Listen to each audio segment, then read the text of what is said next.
Nós vamos direto para o plenário do Supremo Tribunal Federal para o início da sessão da tarde desta quinta-feira.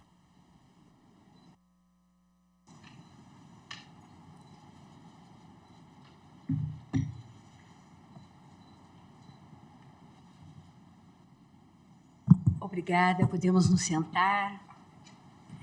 Cumprimentando a todos, em especial os eminentes pares, o senhor Subprocurador-Geral da República, que está aqui na representação do Procurador-Geral da República, as senhoras e senhores advogados, senhoras e senhores servidores e todos os que se encontram presentes ou que nos assistem pela TV Justiça. Declaro aberta esta 26ª sessão extraordinária do plenário do Supremo Tribunal Federal, nesse dia 31 de agosto de 2023. Peço à senhora secretária que proceda à leitura da ata da sessão anterior. Ata da 25ª sessão ordinária do plenário do Supremo Tribunal Federal, realizada em 30 de agosto de 2023. Presidência da senhora ministra Rosa Weber. Presentes à sessão os senhores ministros Gilmar Mendes, Carmen Lúcia, Dias Toffoli, Roberto Barroso, Edson Fachin, Alexandre de Moraes, Nunes Marques, André Mendonça e Cristiano Zanin. Ausente, justificadamente, o senhor ministro Luiz Fux. Procurador-Geral da República, doutor Antônio Augusto Brandão de Aras. Abriu-se a sessão às 14h32, sendo lida e aprovada a ata da sessão anterior. Algum reparo ou complementação na ata? Nada havendo, declaro-a aprovada. E registro a presença neste plenário dos estudantes de Direito da Universidade de Mogi das Cruzes, São Paulo. Estão aqui sentados à direita, sejam muito bem-vindos, né, e que tenham proveito com esta sessão. Senhora ministra, senhores ministros, eu vou pedir aos nossos assistentes de plenário que passem a vossas excelências para depois terem contato com o livro que materializa o seminário que nós fizemos no dia 3 de maio deste ano, em comemoração ao bicentenário de instalação da primeira Assembleia Legislativa e Constituinte, né, que terminou sendo dissolvida por Dom Pedro I com a outorga da Carta que no ano que vem fará 200 anos da primeira Constituição Imperial do Brasil, de 25 de março de 1824. Foram proferidas palestras interessantíssimas no nosso seminário, né, com a presença do mundo acadêmico, de eminentes professores daqui do exterior, e então tivemos presenças ilustres, presidente do Senado, presidente da Câmara, e então as manifestações ocorridas nós estamos materializando nesse livro que será agora, os exemplares serão passados a vossas excelências. Seria isso. Chamo a julgamento para continuidade o recurso extraordinário 1.017.365, relativo ao tema 1031 da repercussão geral, em que há 226 casos sobrestados. Trata-se, como disse, do recurso extraordinário 1.017.365, procedente de Santa Catarina, sob a relatoria do ministro Edson Fachin, que tem como recorrente a Fundação Nacional do Índio, a FUNAI, e como recorridos o Instituto do Meio Ambiente de Santa Catarina, o IMA, nova denominação do Fátima, e ainda a comunidade indígena Xocleng, terra indígena Ibiramala, Clenhon. Na sessão anterior, ontem exatamente, tivemos o início do voto vista do ministro André Mendonça, e hoje eu concedo a palavra à sua excelência para a continuidade. Agradeço, senhora presidente, saúdo vossa excelência, também a ministra Carmen Lúcia, eminente relator, ministro Edson Fachin, em seu nome os demais colegas, também ao eminente subprocurador-geral da República, advogados e advogadas, comunidade indígena aqui presente, estudantes e todos aqueles que nos acompanham. Senhora Presidente, estou, como havia dito ontem, numa parte final do meu voto. Espero ser bem breve nesse último ponto e, na sequência, apresentarei alguns mapas e farei a leitura da tese. Adianto que pedi para o gabinete preparar uma tabela, a gente está na moda tabela hoje, de votação, vamos dizer assim, de teses, com comparativos para tentar facilitar, pelo menos, o acompanhamento por todos nós ao mesmo tempo. O último ponto, ele faz referência à ideia trazida pelo ministro Alexandre de Moraes, basicamente nos itens 4 e 5 de sua tese, que, como havia dito também, tem o mérito de buscar uma solução intermediária ou que atenda, em alguma medida, situações que se deparam com atos jurídicos perfeitos, negócios jurídicos, coisa julgada, e também a questão da indenização e forma de uma indenização diante dessas hipóteses, ainda em função de interesse público relevante, a possibilidade de se realizar uma compensação ou concessão de terras em áreas equivalentes. Essa possibilidade também, como havia apontado, ela encontra guarida na seara internacional, citei a OIT, citei também a Declaração do Direito dos Povos Indígenas da ONU, e, não obstante essa possibilidade internacional, com a devida vênia ao ministro Alexandre, e aqui entra um ponto fundamental para a divergência nesses aspectos, é que, sob a minha ótica, se nós não reconhecemos o marco temporal, incide em sua completude o 231. E o 231, nos parágrafos 5º e 6º, e nesse aspecto entendo que as disposições desses dois parágrafos do 231 inviabilizariam a busca dessa solução intermediária sem o reconhecimento do marco temporal. Eu digo isso porque o parágrafo 5º, ele veda a remoção dos grupos indígenas, só permitindo em duas hipóteses: catástrofe ou epidemia, ou interesse da soberania do país, em ambas mediante pronunciamento prévio do próprio Congresso Nacional. No tocante à validade e à geração e produção de efeitos de negócios jurídicos já estabelecidos, de coisa julgada, o parágrafo 6º, entendo, sob a minha ótica, que, em não se reconhecendo o marco temporal e, portanto, sendo válido todo o dispositivo do 231, independente da época de cessação da posse,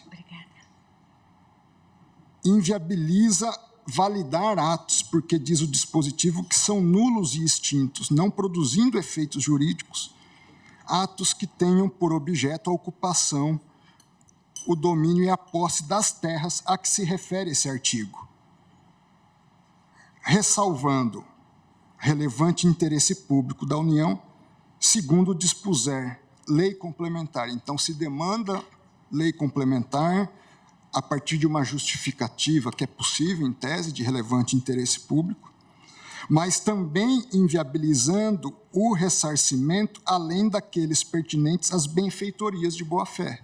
Ou seja, a terra nua não estaria, de alguma forma, defendida ou abrigada por esse direito de indenização. Por tais razões, e repito, com a devida vênia ao ministro Alexandre, o que não retira o brilhantismo da sua construção, da construção de Sua Excelência. Eu entendo que, nesse diapasão, por se direcionarem à área considerada terra indígena e, portanto, inserida no âmbito de proteção do artigo 231 da Lei Fundamental, não vejo como acolher, tal como sugeridas, as teses apresentadas diante da impossibilidade de se declarar a inconstitucionalidade de norma constitucional originária. Há que se reconhecer, contudo, a plena possibilidade da utilização dos meios alternativos de solução consensual aventados para o adequado tratamento jurídico das áreas, em relação às quais não se verifiquem configurados os elementos necessários à sua caracterização como terra indígena nos termos do 231 e, por conseguinte, sob a minha ótica, com o reconhecimento do marco temporal. A partir dessa alteração de premissa, quanto ao escopo de aplicação das medidas de viés conciliatório sugeridas, superam-se, a meu juízo, os óbices que acabo de expor. Assim, faço questão de enfatizar o ponto, na medida em que o ajuste de escopo indicado está em plena consonância com as diretrizes assentadas no raciocínio até aqui desenvolvido, uma vez que, ao empregar o critério do marco temporal de ocupação, como requisito fundamental à caracterização das terras indígenas, recorta-se o âmbito de incidência do 231 da Constituição, descortinando-se, assim, a utilização das alternativas conciliatórias para o equacionamento de situações pretéritas, a partir de uma análise holística do ordenamento jurídico e dos fatos, vários fatos históricos que foram aqui citados. E me permitam, porque vi que houve uma confusão, embora não tenha procuração para tanto, ontem, citando o eminente ministro Nelson Jobim, no julgado e no seu voto proferido no recurso extraordinário 219.983.3, Sua Excelência, num contexto de relato histórico, fala em direito de conquista, mas ele o faz no contexto histórico daquela época, onde, fruto de um acordo internacional entre Espanha e Portugal, se estabeleceu quem teria direito a quais quinhões de terra. Sem dúvida, direitos de conquista esses questionados justamente pelos indígenas nos relatos de disputas que a própria história o descreve, e também por outros países europeus que procuraram aqui se estabelecer, vide, por exemplo, o caso da Holanda, a França, dentre outros.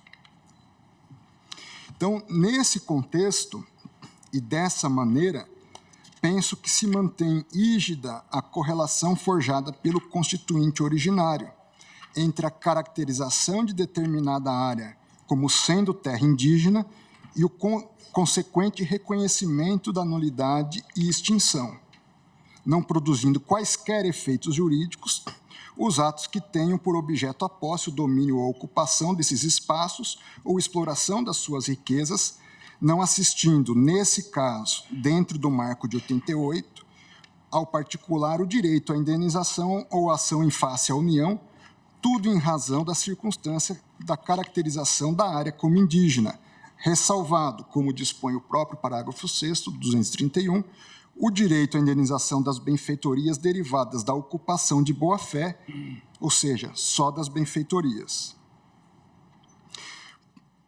Dentro, então, desse contexto, eu apenas, como exemplo, cito que, recentemente, no Distrito Federal, houve uma solução consensual ou alternativa no tocante à discussão das terras indígenas, que foi a partir de uma discussão sobre a incorporação do setor noroeste de Brasília, e a partir dessas discussões foi estabelecida ali a constituição de uma reserva indígena de nome Santuário dos Sagrados Pajés.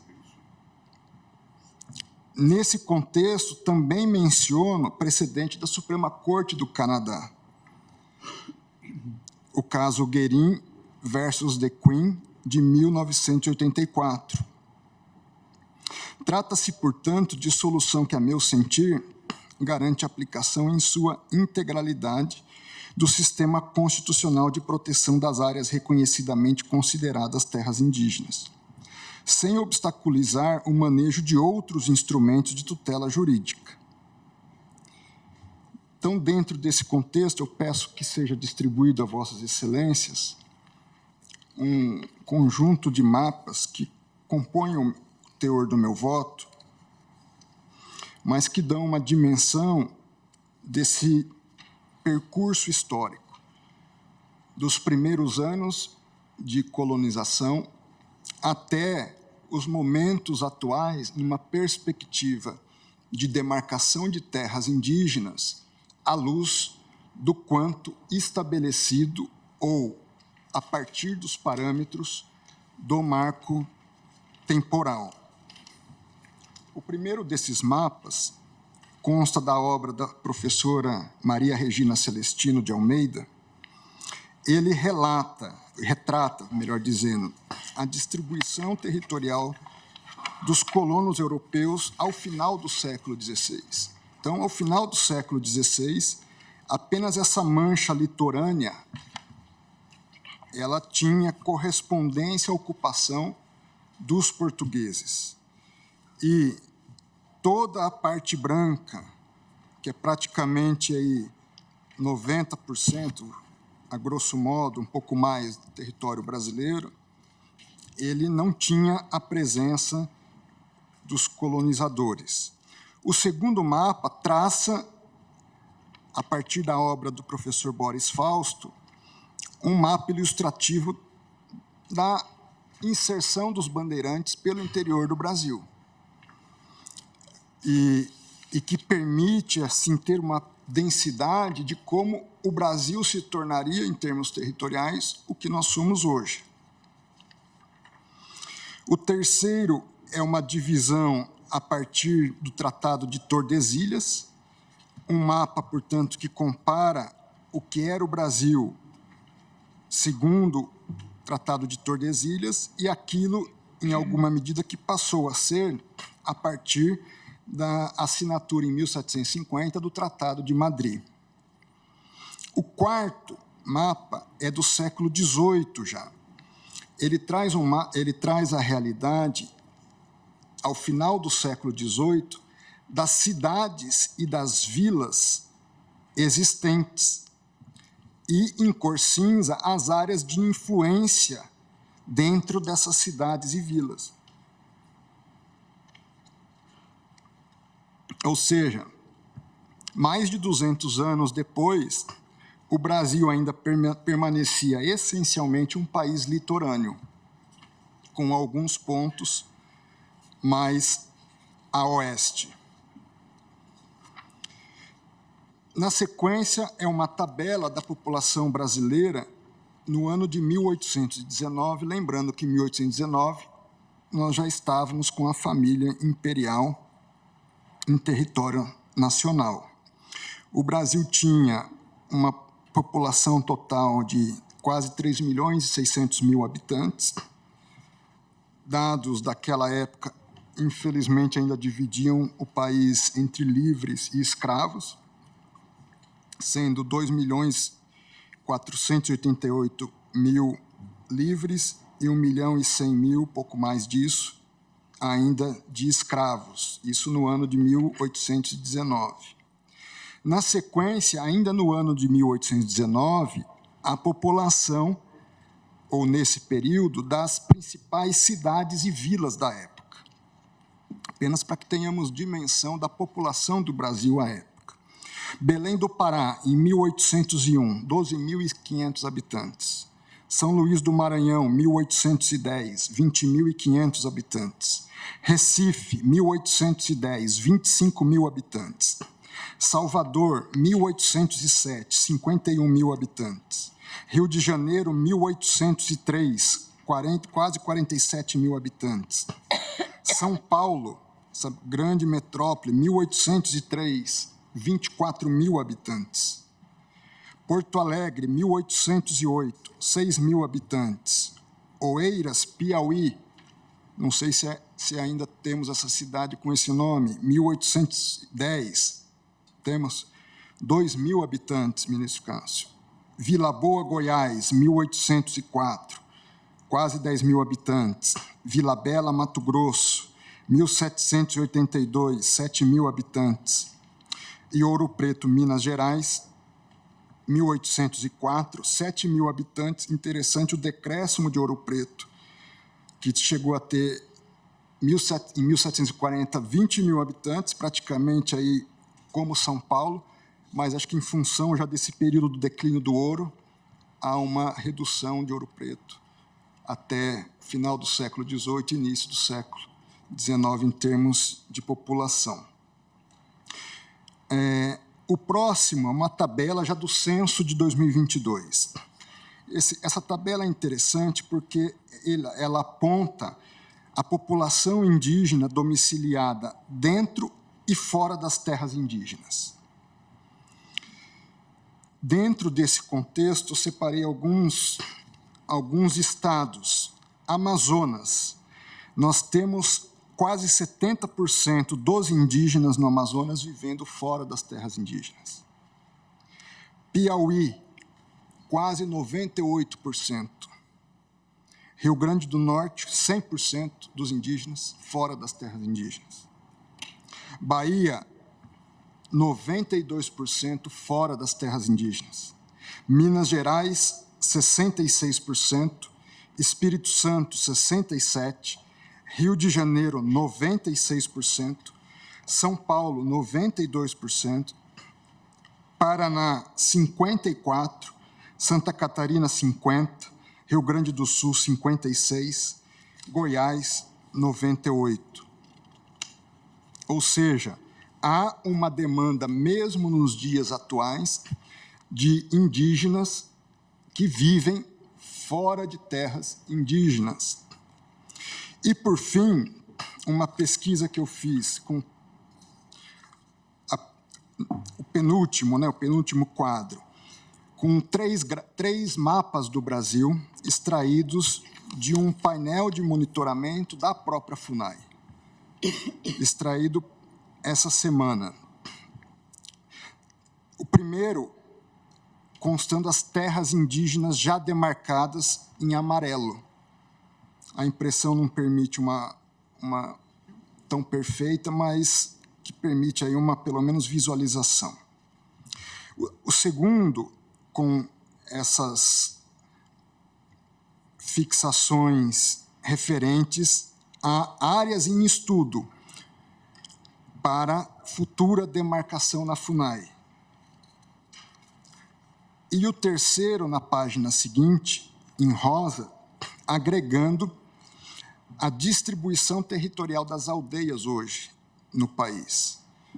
Lógico, guardando essas proporções aí que o papel permite fazer, mas isso tudo ainda dentro de um contexto de marco temporal. Certamente, e penso que legitimamente, em não se definindo o marco temporal, vamos ter uma nova reconfiguração de demandas em relação aos reconhecimentos correspondentes à luz do artigo 231 da Constituição. Por último, apenas a título de ilustração, aquela que constitui hoje a menor terra indígena demarcada no Brasil,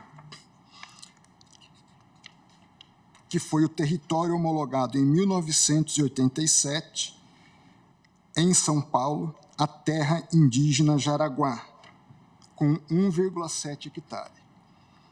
1,7? 1,7. É esse ponto abaixo em vermelho no mapa.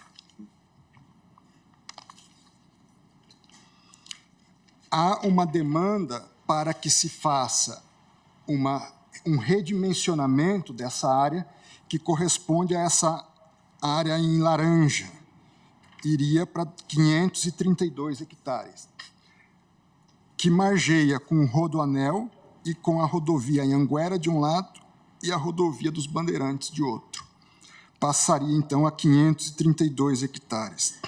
A demonstrar que, mesmo dentro de um contexto de marco temporal, nós vamos ter redimensionamentos e, sob a minha ótica, haverá uma grande insegurança jurídica se nós não fizermos as delimitações correspondentes, tanto sob a perspectiva do marco temporal e do esbulho renitente, como também em se descaracterizando a área à luz da redação do complexo do artigo 231, se nós termos aí sim uma possibilidade alternativa fora do contexto do 231.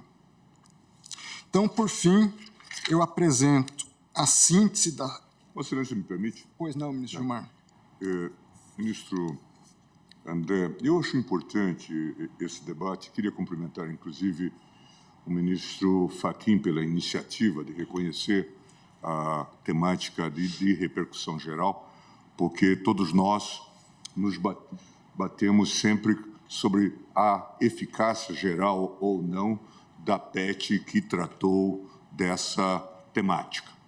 E sempre havia considerações as mais diversas. Eu, como ministro Barroso, perfilho do entendimento de que decisões tomadas no plenário com 6 votos deveriam ser dotadas de efeito vinculante e eficácia erga omnes. Em qualquer caso, o RE é apenas um exemplo. Portanto, entendo que aqui se resolve, está se resolvendo uma questão relevante. Não acho bem fazer que a gente esteja a rejulgar um caso que foi tão julgado com tanta intensidade, com tanta reflexão no passado. Mas até compreendo também, porque se trata da realidade brasileira. Já faz 10 anos que, mais ou menos isso, né? 2010, talvez antes, que nós fizemos esse julgamento, o caso de Raposa Serra do Sol. Portanto, no Brasil, 10 anos é uma eternidade, né? Então, se pode rediscutir. E eu estava até revisitando aqui as discussões que tivemos, ministro Zanin, ministro Fachin, ministro André. Nós tivemos a propósito dessa temática à época. E havia discussões que hoje, obviamente, já se dissiparam. Mas se dizia que nas terras indígenas precisava-se de uma licença especial para fazer uma obra ou um serviço público. Tanto é que é um dos pontos deste debate. À época, a ministra Carmen, o ministro Brito e eu fomos à Raposa Serra do Sol, antes do encerramento do julgamento, quando o julgamento se iniciava. E, pasmem, o comandante da aeronáutica que nos levou até lá tinha feito um acordo com os índios, escrito em papel, para permitir que nós entrássemos lá e precisava de licença, como aquilo não fosse território da União. Era uma concepção, portanto, de autonomismo que não condizia com a realidade, mas isso se desenhava à época. Tudo isto é contexto histórico em que se lavrou este acórdão de Raposa Serra do Sol. Passar linhas de transmissão. Está no texto. Me permite, ministro Gilmar, sobre esse aspecto, já lhe devolvendo também o à parte, durante o último governo houve uma discussão, porque há mais de 10 anos o estado de Roraima vive com a expectativa da construção do chamado linhão de Tucuruí. E é o único estado brasileiro que não está interligado na rede nacional de energia elétrica. E a discussão há mais de 10 anos diz respeito à concordância da comunidade indígena para que passe por ali o linhão, toda a linha de transmissão. Ou seja, todo um estado sendo submetido a uma situação de não plenitude de direitos básicos, porque não se consegue chegar ou ter a autorização correspondente da comunidade indígena, apesar desses mais de 10 anos. Então, veja, as pessoas que lerem as condições, as tais condicionantes, que foram contribuições decisivas, sobretudo do ministro Menezes Direito, de saudosa memória, pode achar, ministro Fachin, que nós éramos uns lunáticos e estavam fazendo um papel lítero-poético recreativo. Como essa gente escreveu isso? Passar linhão.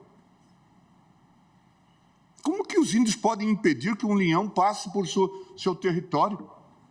Ou, tem um outro ponto, não precisa a Polícia Federal ou o Exército de licença para lá entrar.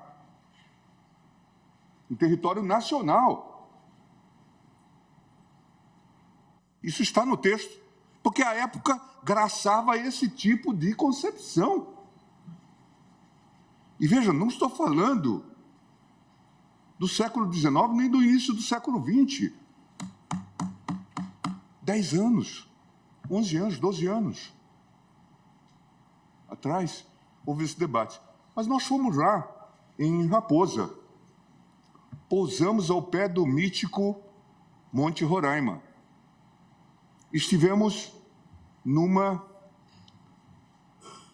aldeia, ao pé do Monte Roraima. Ministra Carmen é testemunha, ministro Brito é testemunha.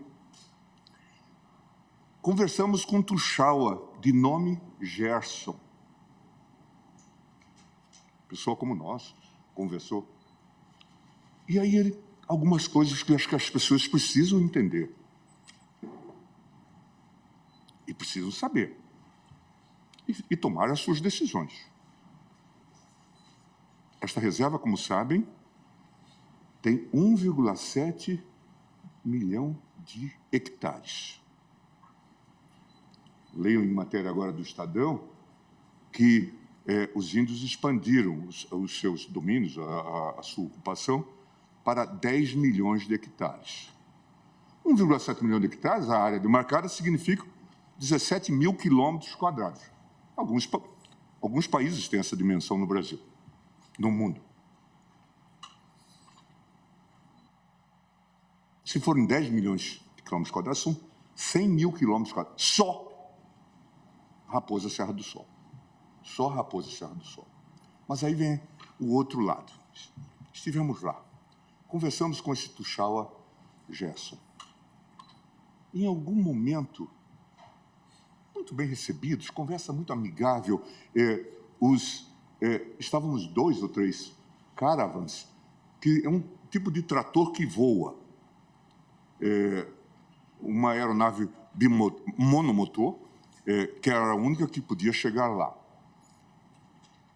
O comandante até fez uma brincadeira conosco, dizendo: querem que a gente circunde o Monte Roraima? Mas havia uma névoa intensa, e o ministro Brito disse: vamos dialogar embaixo, né? É mais seguro.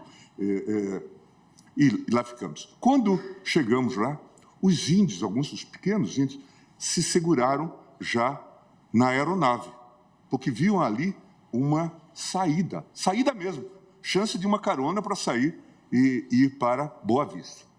Bem, o Tuxaua conversou conosco, disse que tinha um projeto para o desenvolvimento daquela região, além da criação de gado e tal, que ele faria um projeto de ecoturismo. Para isso, ele até citou o nome de um índio que já estava em Boa Vista e que servia de embaixador. Ali, nós olhamos para uma distância, talvez de 300, 500 metros, havia umas pequenas ocas, casas pequenas. Nós perguntamos, Ministra Carmen há de se lembrar, o que era aquilo? Por que eles estavam lá?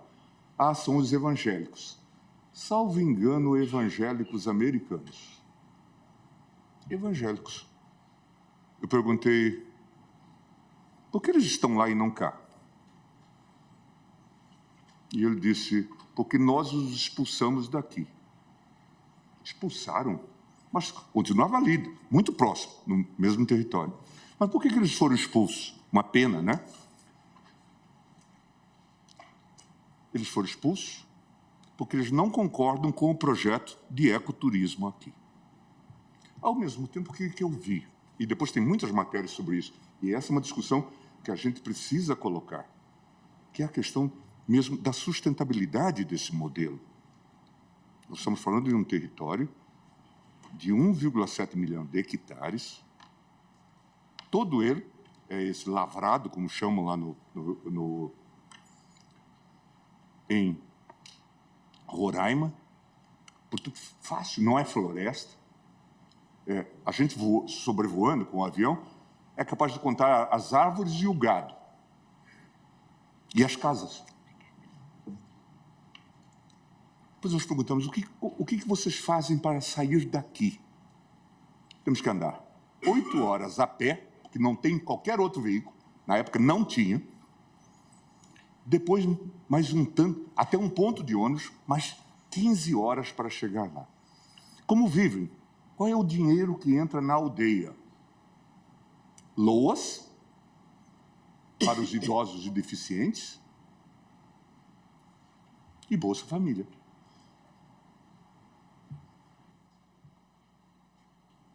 Isso é um modelo. E veja, e se fala sempre em expansão de terras. Há algo de errado com isso. Haverá certamente núcleos pequenos que precisam ser expandidos e ser discutidos. Mas é preciso se colocar isto de maneira muito clara. Veja, estou lendo aqui as condicionantes de Raposa Serra do Sol. Dizia-se que não se podia fazer cessão de áreas e coisas do tipo. Por que não? O Chapadão dos Parecis, que é uma área hoje riquíssima do Mato Grosso, riquíssima do Brasil, tem de um lado da BR a reserva dos Índios Parecis. A região onde nasci, no Mato Grosso, Diamantino. Lá se tem uma experiência de uma cooperativa que planta 18 mil hectares de soja. Vai ser heterodoxo para todo mundo, mas com isso eles conseguem viver condignamente, não dependendo de pedágios. O que são os pedágios? As estradas que passam no território indígena, que eles passam correntões e cobram. Me permite, ministro Gilmar? Então, este é um dado que nós precisamos refletir, porque é um todo, é algo holístico. Ou se pensa nisso, vou num outro... Por favor. Desculpe, não, Vossa Excelência aqui está com a palavra, não, eu só estou avançando. Vossa Excelência citou um caso de produção agrícola de indígenas, e eu não sei se é essa comunidade, mas quando advogado-geral da União, recebi uma comunidade. Verdade.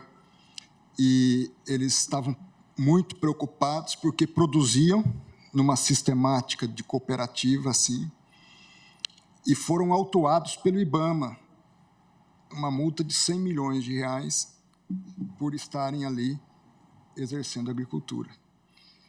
Então, fica uma situação complexa até do índio saber o que ele pode fazer, o indígena saber o que ele pode fazer, o que ele não pode. Isso precisa ser olhado numa perspectiva que seja condizente com a realidade.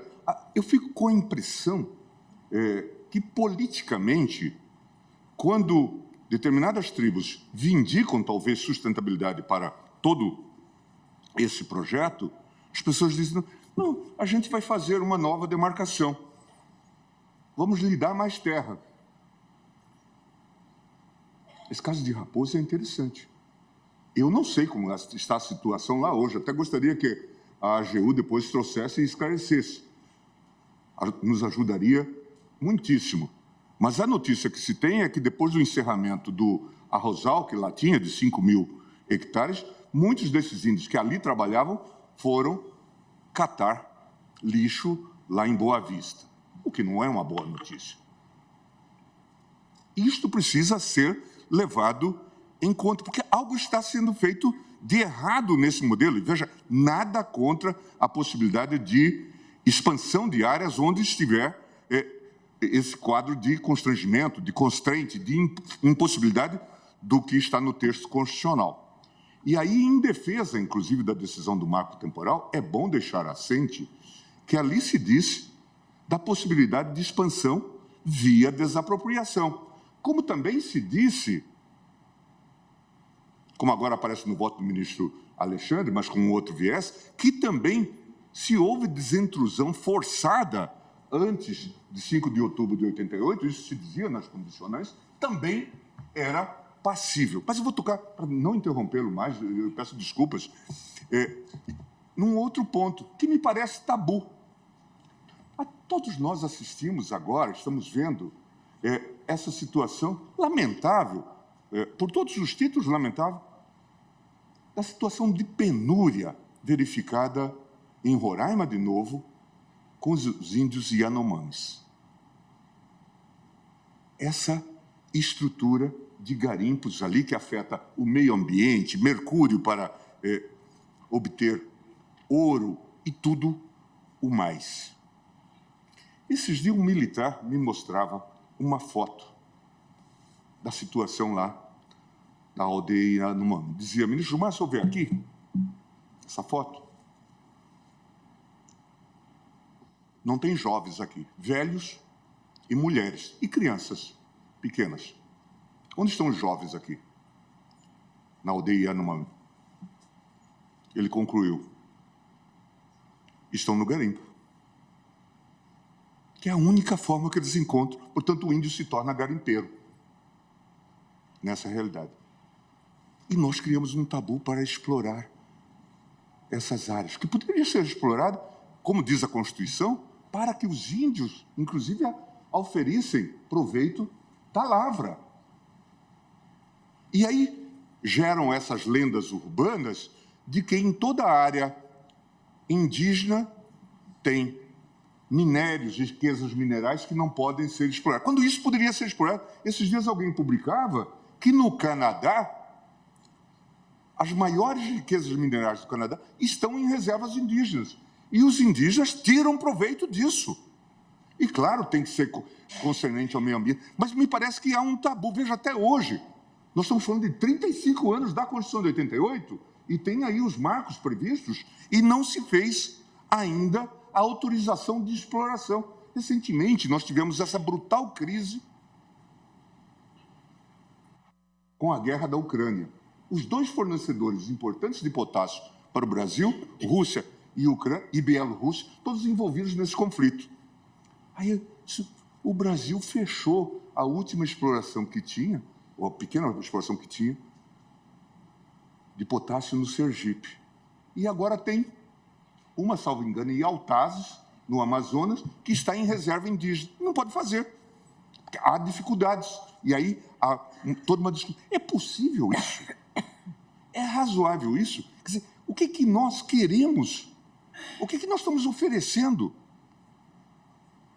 para essas populações indígenas? Eu espero que até o final do julgamento venham informações, por exemplo, sobre a experiência que a gente teve. Foi com base, na verdade, foi um trade-off que se fez, foi uma construção, foi uma composição que se fez naquele momento. Vamos aceitar Raposa Serra do Sol, mas vamos limitar esse contexto.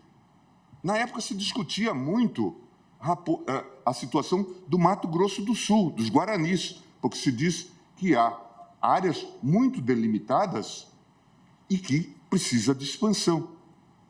Só que também são áreas em que, se houver simples demarcação, veja, são áreas que foram demarcadas no início do século XX, portanto, fazendas que estão assentadas desde então. Se houver simples demarcação, haverá inúmeros problemas. Agora, é preciso que se olhe o problema como um todo, que se entenda o problema.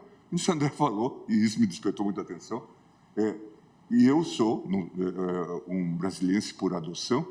Eu cheguei aqui em 74. Ele falou dos índios do Noroeste. Juro, ministra Rosa, eu nunca achei índio aqui. Perambulava por aí, andava a pé. Certamente teve. Hoje até uma pessoa culta me falava que a população indígena aqui teria sido estabelecido relações com o filho do Anhanguera, que chamara Anhanguerinha, no século XVIII. Mas apareceu essa população. Eu me lembro que certa feita fui à Bahia, Ilhéus, Itabuna, convite do nosso amigo tributarista. Fui lá. E lá chegando, a população estava alvoroçada. Alvoroçada. Porque tinha agora, nesse novo contexto, veja, não quero cometer nenhuma heresia, mas vou relatar o que vivi. A população dizia que havia um líder indígena, que aparentemente não era indígena, o ministro Alexandre deve conhecer, mas um líder negro, de nome Cacique Babau, que causava horror, andava de moto, carros, e causava horror. Tinha vindo, sobretudo, talvez de Minas Gerais, causava horror.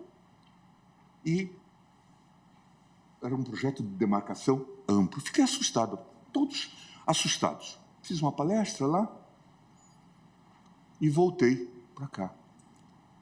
Era a gestão da presidente Dilma, ministro da Justiça. Estou relatando exatamente o que ocorreu para que as pessoas tenham a dimensão dos absurdos que ocorrem nesse contexto. E saibam que tudo isso é muito grave. Ele disse, liguei para o ministro Cardoso. Relatei o que eu tinha visto. Força Nacional andando por lá. Eu acho que continua esse quadro ainda hoje indefinido.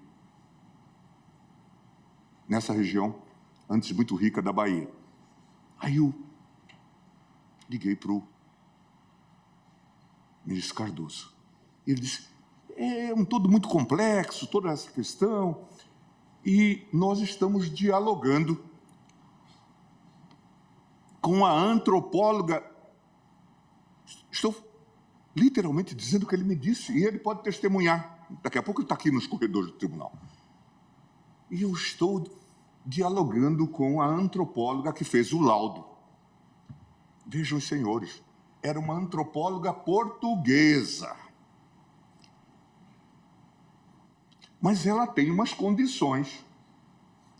Também está difícil para falar com ela, ele me disse. Porque, neste momento, ela está com outra missão no Timor-Leste. Vejam, os senhores. A que ponto nós chegamos com... Mas ela também tem uma outra condição. É que ela aceita que se faça algumas reduções, mas que nós autonomizemos essa área, que seja a área de Valência, a província de Valência na Bahia. Vocês já pensaram a complexidade disso tudo? E a concepção que essa gente traz para nós? Aí negrou-se confusão. Então, é preciso entender. É a chance que a gente tem de entender isso nesse contexto. E, claro, concordo, subscrevo. Se faltam terras, num país com essa generosidade, vamos resolver. Agora, quanto é necessário para dar sustentabilidade? É isso que precisa ser olhado. E, claro, é bom deixar claro que já na decisão do marco temporal se falou que era possível resolver o problema. Se houve desintrusão indevida, fraude, era possível ir para além do marco do 5 de outubro de 88. Essa era uma premissa. A segunda era que era possível desapropriar. Por que não se quer discutir a solução da desapropriação ou se resiste? Porque se tem que pagar. Porque é mais fácil sair correndo com a trena, mas será que isso também não é uma fraude? Os próprios índios, eu digo, a partir da realidade de Raposa Serra do Sol. Quantos índios estão nesse imenso território que agora falo, ainda que sejam 17 mil quilômetros quadrados, é muita terra. Mas que sejam 10 milhões de hectares, portanto 100 mil quilômetros quadrados, também muita terra, ainda mais terra. E isso está trazendo bem-aventurança para eles, felicidade, bem-estar. Ou desde a demarcação esse quadro piorou. Portanto, é preciso, essa questão que precisa ser colocada. Veja, jamais defender restrições indevidas. Não, nada disso. Agora, também é preciso que haja razoabilidade. No debate que nós vamos ter e que vai seguir sobre a questão de Santa Catarina, e isso já tinha se dado também lá em Raposa, de alguma forma, e se dá nessa questão dos Yanomamis com garimpeiros, muitas vezes é esse Brasilzão real, bem-vindo ao deserto do real, diria Dow. Esse Brasilzão que se encontra lá. Garimpeiros miseráveis e índios miseráveis. Aqui em Santa Catarina, latifundiários pobres, sendo eventualmente defenestrados, como já ocorreu até no Xingu. Isso precisa ser olhado. Olhem o contexto. E não sejamos simplistas. Desculpe-me, ministro André, mas eu queria fazer esse registro, porque me parece importante que nós saibamos avaliar. Desculpe, eu acho, de qualquer forma, que quando eu vejo esses mega territórios, eu acho que, de alguma forma, se faz um contrabando. Ao invés de dar sustentabilidade. Veja, em Raposa Serra do Sol, aquelas pessoas não tinham energia. Não tinham uma bicicleta. Precisando de transporte. Com um imenso território. E com uma piora das condições de vida. Isso precisa ser falado. Para que não pareça um contrabando. Para que não pareça uma contrafação. Não é possível que haja um conflito e que se assule esse tipo de conflito num país com as dimensões territoriais do Brasil. Que não caibamos todos nesse território. Parece alguma coisa estranha. E nos brinda com uma incompetência. Será que somos tão incompetentes que não sabemos resolver esses problemas?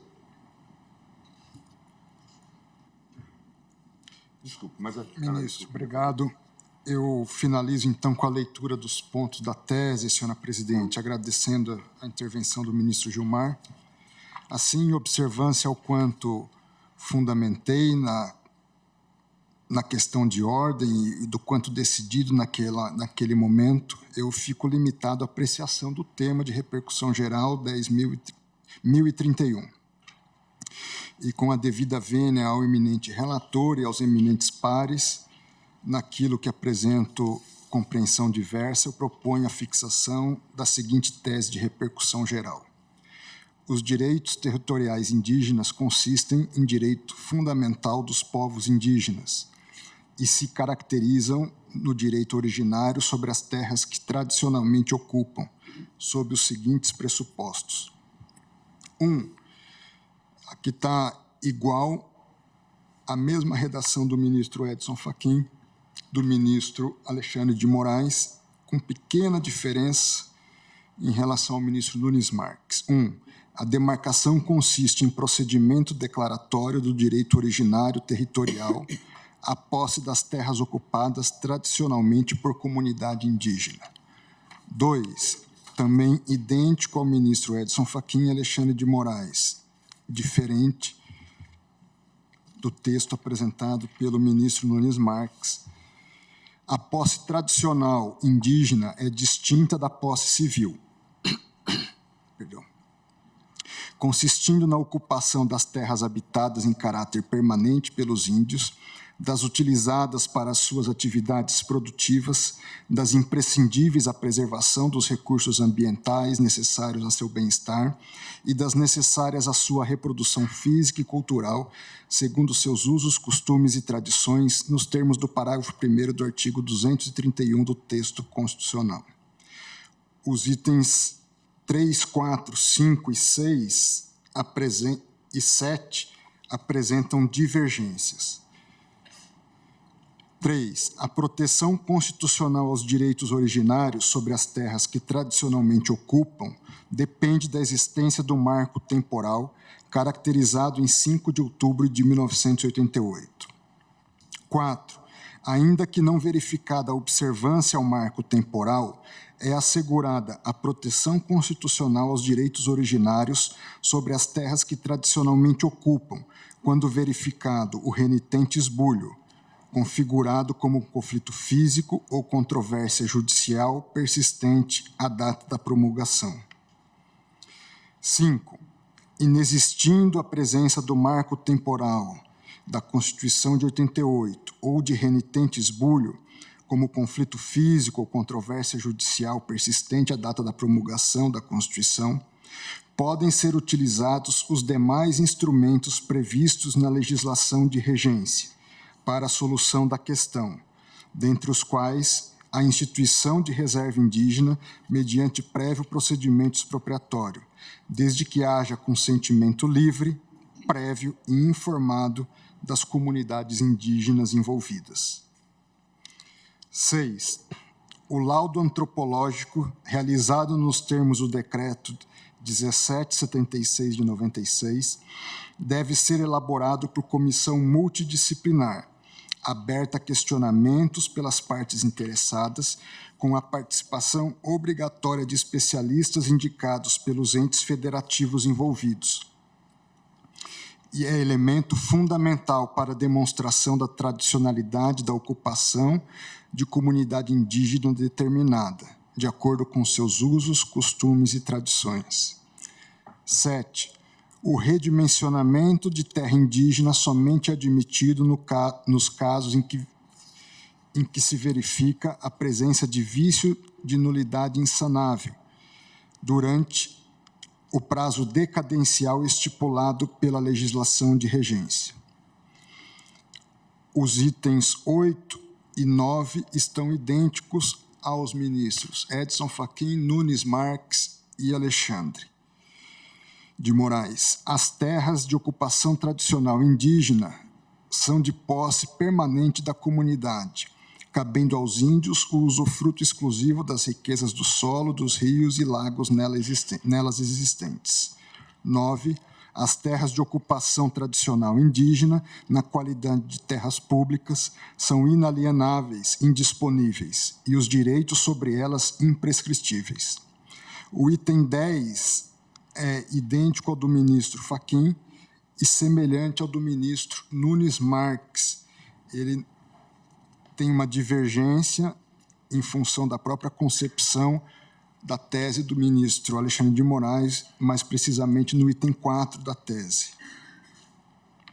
Diz o item 10, são nulos e extintos, não produzindo efeitos jurídicos, os atos que tenham por objeto a posse, o domínio ou a ocupação das terras de ocupação tradicional indígena, ou a exploração das riquezas do solo, rios e lagos nelas existentes, não assistindo ao particular direito à indenização ou ação em face da União pela circunstância da caracterização da área como indígena, ressalvado o direito à indenização das benfeitorias derivadas da ocupação de boa-fé. Como eu disse, eu entendo que essa redação, que tem como autor original o ministro Edson Fachin, ela é mais consentânea nesse ponto com o disposto no parágrafo 6º do artigo 231.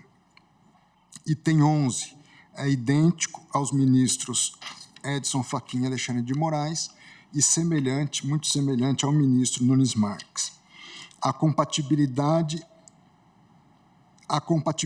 entre a ocupação tradicional das terras indígenas e a tutela constitucional ao meio ambiente. Os itens 12 a 14, que são os últimos, eles são distintos e procuram trazer parâmetros do decidido no caso Raposa Serra do Sol. 12. Usufrutos dos índios não se sobrepõem aos interesses da política de defesa nacional, isso até em função da experiência que eu tenho no caso do Linhão de Tucuruí.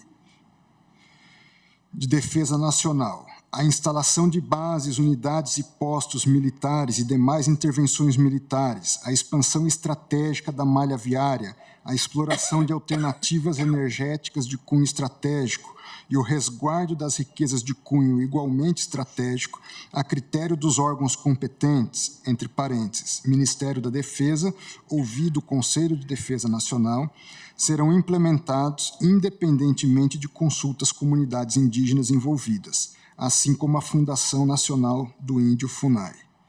Esse texto já constava também das salvaguardas, porém há uma discussão até os dias de hoje, e a gente espera, a partir desse julgamento, pacificar a questão, ao menos em termos de definição, sobre a força vinculante das salvaguardas que lá estavam estabelecidas. 12. Aqui eu faço só uma alteração em relação às salvaguardas do caso Raposa Serra do Sol, porque eu incluo, além das Forças Armadas e Polícia Federal, demais forças de segurança, porque a Força Nacional de Segurança, às vezes a Polícia Militar também necessita adentrar para prevenir ou para investigar alguma questão, e, em função disso, eu proponho que a atuação das Forças Armadas, da Polícia Federal e das demais forças de segurança na área indígena, no âmbito das respectivas atribuições, fica assegurada e se dará independentemente de consultas às respectivas comunidades indígenas ou à FUNAI. E, por fim, 14, o usufruto dos índios não impede a instalação, pela União Federal, de equipamentos públicos, redes de comunicação, estradas e vias de transporte, além das construções necessárias à prestação de serviços públicos pela União, especialmente os de saúde e de educação. É assim que voto, senhora presidente, agradecendo a atenção e paciência de todos. Agradeço ao ministro André e colho agora os votos. Senhora presidente, Pois não. vamos ouvir com muito prazer o eminente ministro Zanin, mas se Vossa Excelência me permitir, como relator, queria fazer 2 ou 3 breves observações a partir dos votos já proferidos, e especialmente do voto que agora vem de ser proferido pelo ministro André Mendonça. Sem dúvida, ministro Fachin, fique à vontade. A primeira observação, cumprimentando Vossa Excelência, a ministra Carmen Lúcia, os eminentes pares, os ministros que vêm de proferir os votos, que faço é que, efetivamente, aqui localizamos o núcleo central do que está em desate nesse recurso extraordinário, no que foi agora exposto pelo ministro André Mendonça no item 3. Ou seja, Sua Excelência sustenta que a proteção constitucional aos direitos originários sobre as terras que tradicionalmente ocupam depende da existência de marco temporal fixado como 5 de outubro de 88. O ponto de vista que, como relator, sustentei é oposto a esse. Portanto, aqui temos uma divergência que me parece central para o desate desta matéria. A posição que trouxe a colação é no sentido de que a proteção constitucional aos direitos originários sobre as terras que tradicionalmente ocupam independe da existência de um marco temporal em 5 de outubro de 88, porquanto não há fundamento no estabelecimento de qualquer marco temporal. E por que isso me parece relevante?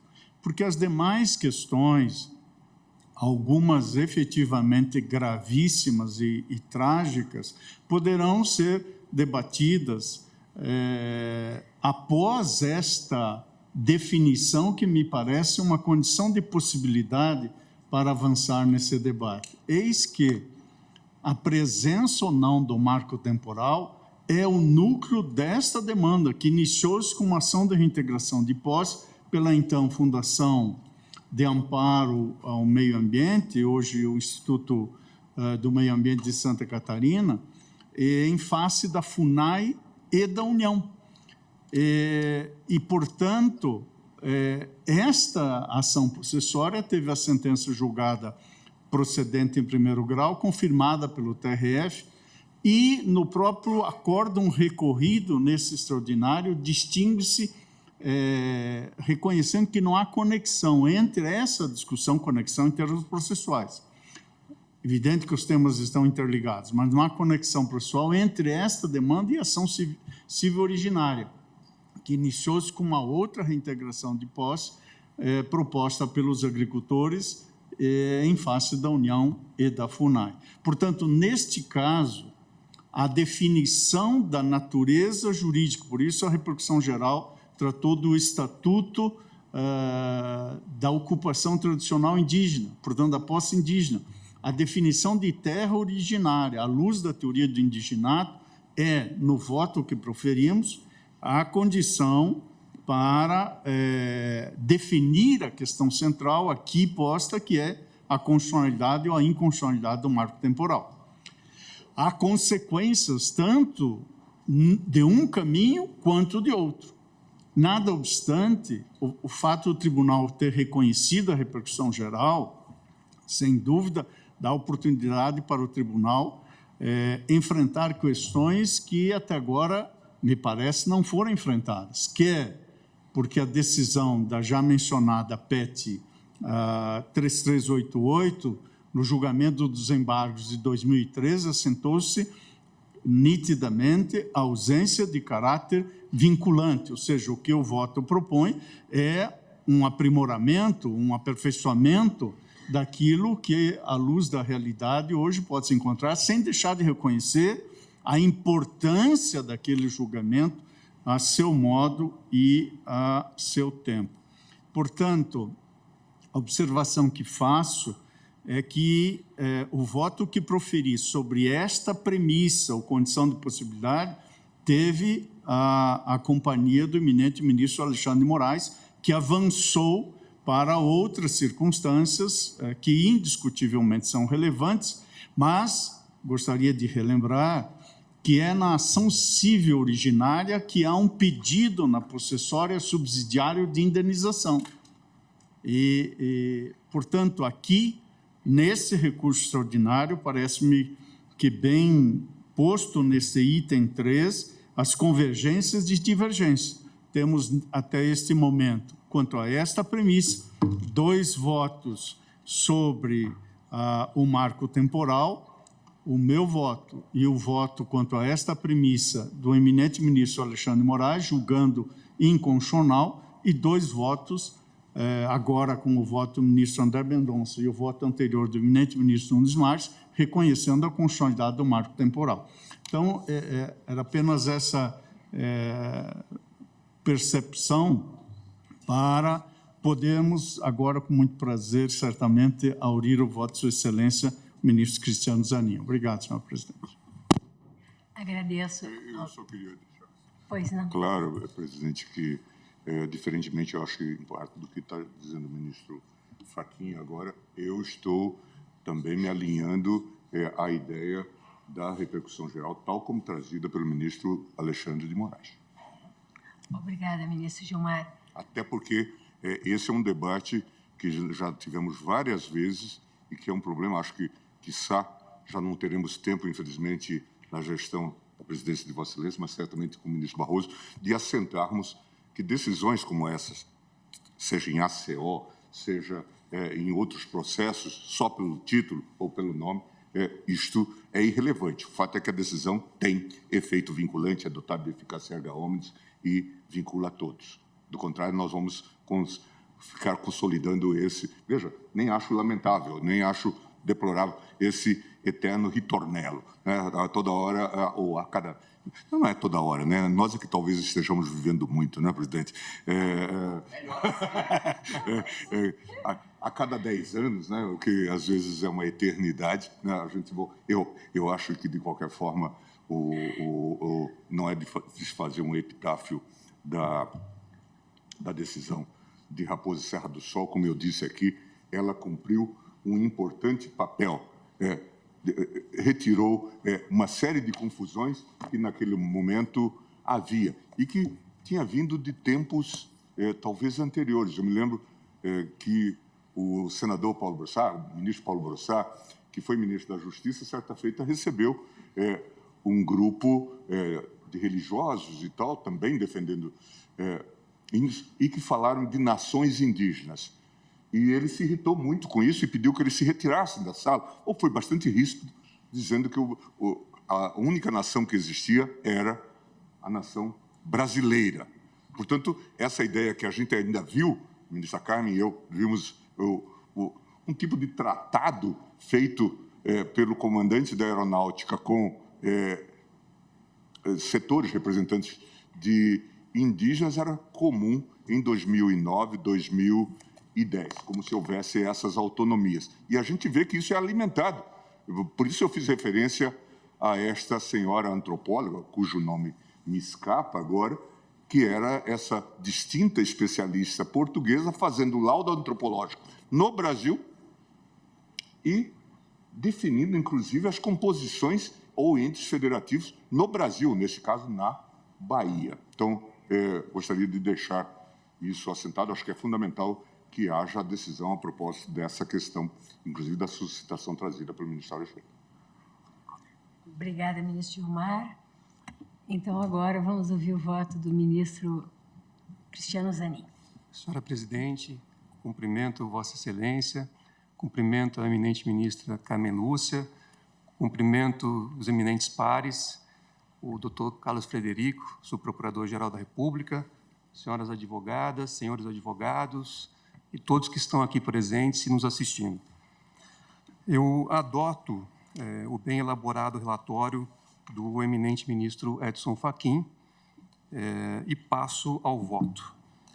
De início, registro que recebi e analisei de forma bastante vertical todas as manifestações trazidas pelos diferentes setores da sociedade.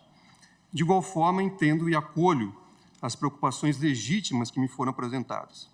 Assento, no entanto, a necessidade que esse julgamento respeite integralmente as escolhas realizadas pelo constituinte originário, cabendo a essa Suprema Corte zelar pela máxima efetividade das regras e princípios constitucionais. Passo agora a um exame detalhado sobre as controvérsias presentes nesses autos e, ao final, farei uma proposta complementar de teses para definição do Estatuto Jurídico Constitucional da posse de áreas tradicionalmente ocupadas pelas comunidades indígenas.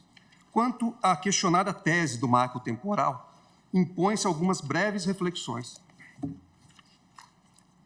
É público e notório que milhares de indígenas já ocupavam as terras posteriormente declaradas como públicas. Ademais, como é de conhecimento geral, para além dos danos à população indígena no longo dos séculos, o esbulho possessório foi elemento central do processo de ocupação do território nacional. Nesse contexto, a Constituição Federal de 88, em seu artigo 20, inciso 11, incluiu, dentre os domínios da União, as terras tradicionalmente ocupadas por comunidades indígenas, declarando nulos e extintos quaisquer títulos sobre eles existentes. Por consequência, as mencionadas terras também são inalienáveis, indisponíveis e insuscetíveis de prescrição aquisitiva por terceiros. É o artigo 231, parágrafo 4 da Constituição. Paralelamente, reconheceu aos seus indígenas um direito subjetivo congênito à posse e ao usufruto de terras, que antecede, portanto, a formação do sistema constitucional, compreendidas como as por elas habitadas em caráter permanente, as utilizadas para as suas atividades produtivas, as imprescindíveis à preservação dos recursos ambientais necessários ao seu bem-estar e as necessárias à sua reprodução física e cultural, segundo os seus usos, costumes e tradições. É o parágrafo 1º do artigo 231, que eu cito aqui. Na perspectiva desse novo paradigma instaurado pela Constituição Cidadã, segundo Carlos Frederico Marés e Souza Filho, garante-se aos índios o direito de continuarem a serem índios. Conforme o autor, embora se possa dizer que há um avanço, citando aqui a doutrina de Carlos Frederico, embora se possa dizer que há um avanço na proteção dos direitos indígenas ao longo do tempo, é claro que a Constituição de 88 rompe o paradigma da assimilação integração ou provisoriedade da condição de indígena, em consequência das terras por eles ocupadas. A partir de 1988, fica estabelecida uma nova relação do Estado Nacional com os povos indígenas habitantes do seu território. Está claro que a generosidade de integrar os indivíduos que assim desejarem na vida nacional ficou mantida em toda a sua plenitude, mas integrando-se ou não, o Estado Nacional reconhece o direito de continuar a ser índio, coletivamente entendido, de continuar a ser grupo diferenciado, sociedade externamente organizada, cumprindo um antigo lema indígena equatoriano, por ser que lo es, sem deixar de ser lo que sou. Está rompida a provisoriedade que regeu toda a política indigenista dos 500 anos de contato. Nesse cenário, digo eu, a originalidade do direito dos indígenas às terras que ocupa foi reafirmada com o advento da Constituição Federal de 1988, o que revela, quando menos, a precedência desse direito sobre qualquer outro, assim como a ausência de um marco temporal a partir da implementação do novo regime constitucional, uma vez que constitui um direito secularmente assegurado. Outro sim, a optar pela terminologia terras tradicionalmente ocupadas pelos índios, o texto constitucional escolheu o critério para a definição da terra indígena, consistente no modo de ocupação das terras pelos indígenas, e não necessariamente a presença física local desde os tempos remotos. Em se tratando de um direito genuíno fundamental, a melhor compreensão hermenêutica das relações possessórias das terras indígenas deve abrigar a máxima efetividade, de maneira a assegurar as potencialidades que o sistema constitucional buscou garantir ao titular do direito. Impõe-se evitar, portanto, qualquer interpretação restritiva tendente a esvaziar ou eliminar ou reduzir o direito. Cito aqui o artigo 215, especialmente o parágrafo 1º, e prossigo dizendo, como se vê, o sistema constitucional reconhece e protege de forma exaustiva as terras, as tradições e os hábitos dos indígenas, de modo a preservar a cultura dos nativos do país. Logo, ao reconhecer direitos originários sobre as terras, a Constituição de 88 confirmou a teoria do indigenato, na qual a relação estabelecida entre a terra e o indígena é congênita e, por conseguinte, originária. Cito aqui a lição de José Afonso da Silva sobre o indigenato. Em sentido análogo, transcrevo voto do meu antecessor, o eminente ministro Ricardo Lewandowski, que, com um olhar sempre denso, tratou do Instituto do Indigenato na PET, já citada aqui, 3388 de Roraima. Disse Sua Excelência naquela oportunidade. E nisso, os constituintes em nada inovaram, tendo apenas seguido vetusta e venerável tradição jurídica, que se inicia, para não mergulharmos mais profundamente na história, com Frei Francisco de Vitória, dominicano espanhol do século XVI, um dos fundadores do direito internacional, para quem os índios eram verdadeiros senhores de suas terras, pública e privadamente, não possuindo nem o próprio Papa autoridade para atribuir territórios à Espanha e Portugal no Novo Mundo. Entre nós, José Bonifácio, patriarca da independência, ao iniciar a sua proposta, datada de 1823, para a civilização dos índios bravos, pleiteava que se fizesse justiça, não esbulhando mais os índios pela força das terras que ainda lhe restam, de que são legítimos senhores, pois Deus lhes deu. E no início do século passado, eminentes juristas brasileiros, como João Mendes Júnior, Rodrigo Otávio, este em conferência perante a Academia de Direito Internacional de Haia, defenderam a mesma tese, sublinhando que o indigenato é um título congênito de posse territorial, não sujeito a qualquer legitimação em contraste com a ocupação, que é um título adquirido.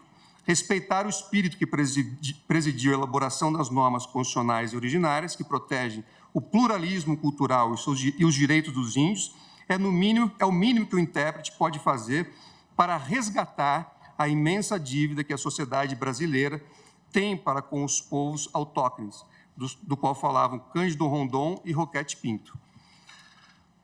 Volto ao meu texto. Embora a Constituição de 88 seja considerada a mais avançada e garantista no reconhecimento dos direitos originários dos indígenas sobre as suas terras, a matéria foi tratada pela primeira vez no plano constitucional na Carta de Direitos de 1934, a qual positivou o direito originário das comunidades indígenas à posse das terras.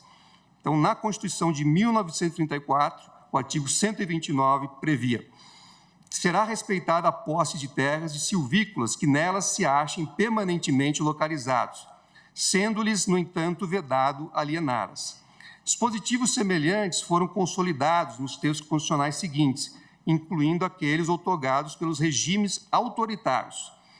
Então, cito aqui a Constituição de 1937, de 1946, de 1967, a Emenda Constitucional número 1, de 1969, todas prevendo aqui o direito dos indígenas em relação às suas terras.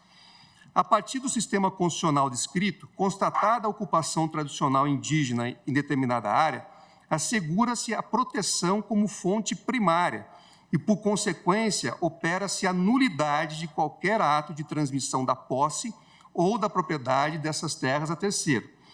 Nesse sentido, em julgamento realizado por esse Supremo Tribunal Federal, ainda na década de 1960, assentou o ministro Vitor Nunes Leal, no julgamento do RE 44.585 do Mato Grosso, em 30 de agosto de 1961. Disse Sua Excelência: aqui não se trata do direito de propriedade comum. O que se reservou foi o território dos índios. Essa área foi transformada num parque indígena sob a guarda da administração do Serviço de Proteção aos Índios, pois esse não tem a disposição das terras. O objetivo da Constituição Federal é que ali permaneçam os traços culturais dos antigos habitantes, não só para a sobrevivência dessa tribo, mas também para o estudo de etnólogos e outros efeitos de natureza cultural ou intelectual. Então, Sua Excelência, já em julgamento em 1961, nesse Supremo Tribunal Federal, reconhecia também ali o direito, né, dos indígenas à terra.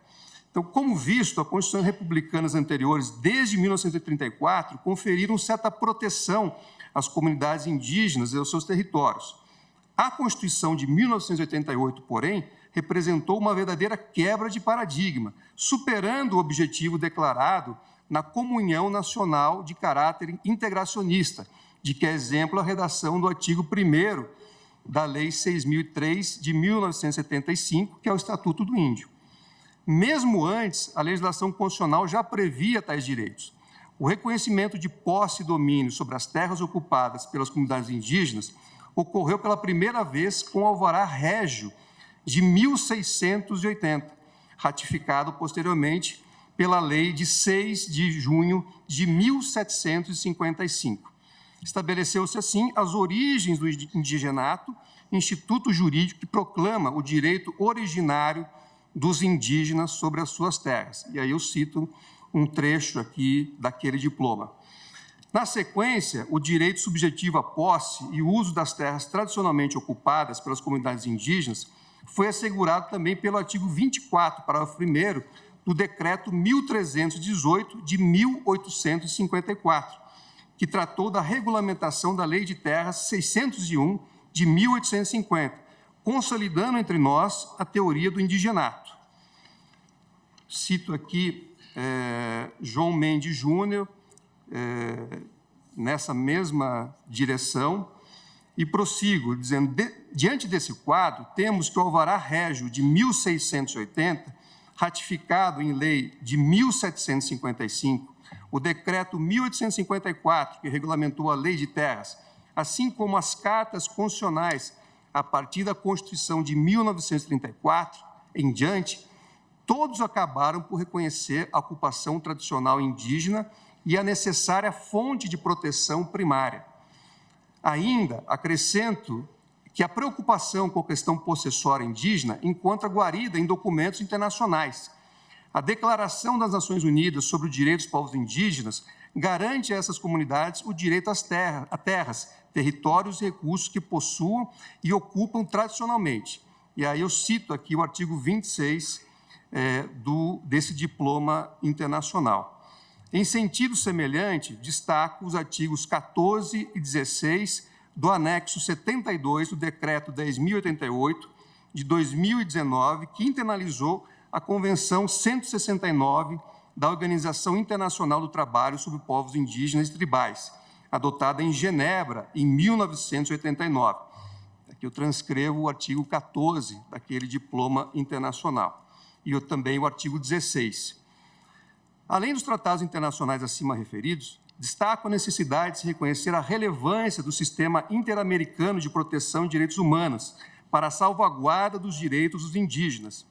Em 2018, a Corte Interamericana de Direitos Humanos julgou o caso Chucuru versus Brasil, apontando uma série de premissas constantes na Convenção Americana sobre Direitos Humanos e destacando a incidência da teoria do indigenato, segundo a qual, como exposto, os indígenas têm direito congênito à terra. Naquela oportunidade, a Corte Interamericana de Direitos Humanos declarou que o Estado brasileiro é responsável pela violação à proteção judicial, bem como pela violação ao direito de propriedade coletiva previsto nos artigos 21 e 25 da Convenção Interamericana sobre Direitos Humanos. Logo, cabe aplicar aqui também tal entendimento no caso em análise.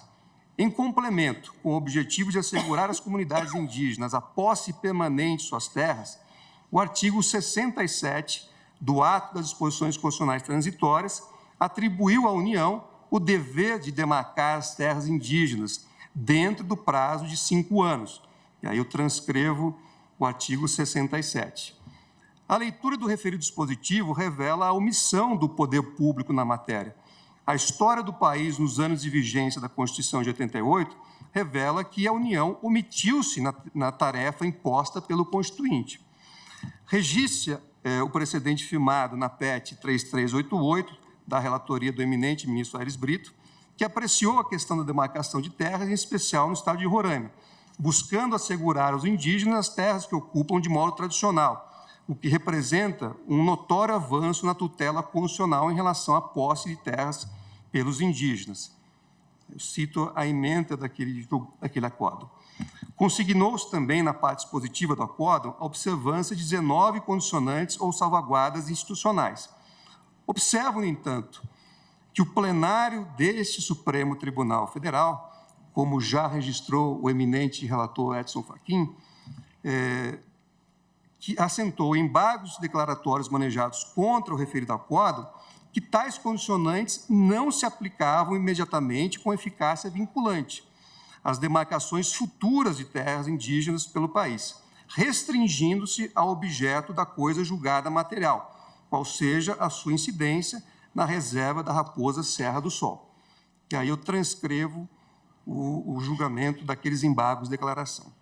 Bem por isso, em consonância com o entendimento repisado no âmbito dos embargos de declaração, a compreensão hermenêutica desse precedente deve ser realizada com cautela e parcimônia, especialmente quanto ao marco temporal, reconhecido naquele julgado a partir da Constituição de 88, bem como em relação às condições estabelecidas que, frise-se, incidem em relação à reserva da Raposa Serra do Sol, e não para o reconhecimento de toda e qualquer terra de ocupação tradicional de povos indígenas.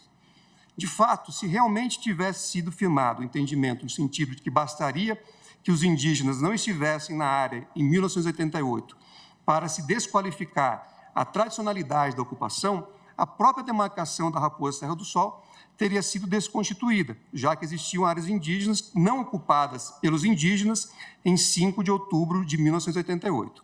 O modelo contínuo de demarcação de terras indígenas que se propõe a ideia da continuidade com a demarcação por fronteiras vivas ou abertas em seu interior. Foi, inclusive, previsto na ementa daquele acordo. Não por acaso, esta Suprema Corte rejeitou a aplicação obrigatória da tese do marco temporal e, na proposta de súmula vinculante 49 do Distrito Federal, de autoria da Confederação da Agricultura e Pecuária do Brasil, CNA, lá consignou a necessidade de anterior e inequívoca consolidação jurisprudencial da matéria. Não bastasse, esse Supremo Tribunal Federal flexibilizou parte dessas diretrizes em julgamentos posteriores E aí eu cito, por exemplo, a CO 312 da Bahia. E prossigo. Entendo que é chegada a hora de aprimorar a interpretação constitucional acerca do tema, reconhecendo-se de forma explícita a teoria do indigenato e proibindo-se qualquer retrocesso que reduza a proteção constitucional aos povos originários. Diante desse panorama, verifica-se a impossibilidade de se impor qualquer tipo de marco temporal em desfavor dos povos indígenas, que atuam e possuem a proteção da posse exclusiva desde o Império, em sede constitucional, a partir de 1934. Ademais, o regime jurídico previsto na Constituição de 88 solapa qualquer dúvida no sentido de que a garantia da permanência dos povos indígenas nas terras tradicionalmente ocupadas é indispensável para a concretização dos direitos fundamentais básicos desses povos. Convém destacar que o Constituinte de 88, ao reconhecer os direitos originários sobre as terras tradicionalmente ocupadas por comunidades indígenas, determinou à União sua demarcação enquanto ato meramente declaratório, reconhecendo seu caráter supraestatal, originário e anterior ao próprio Estado brasileiro.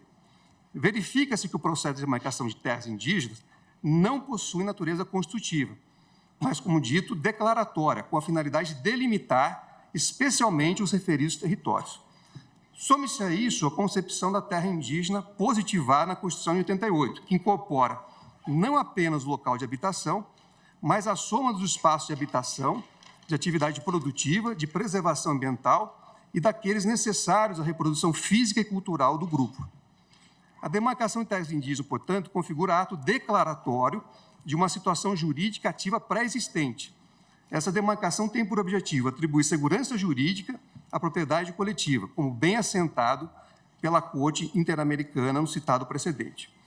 Ao admitir tais direitos como originários, a Constituição os reconheceu enquanto direitos mais antigos do que quaisquer outros, de modo a preponderar sobre pretensos direitos adquiridos, ainda que materializados em escrituras públicas ou títulos de legitimação da posse.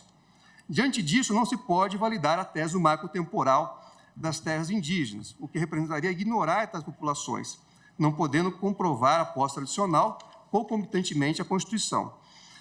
Podem ter sido forçados a deslocamentos involuntários, renitentes esbulhos, alvo de conflitos ou ameaças.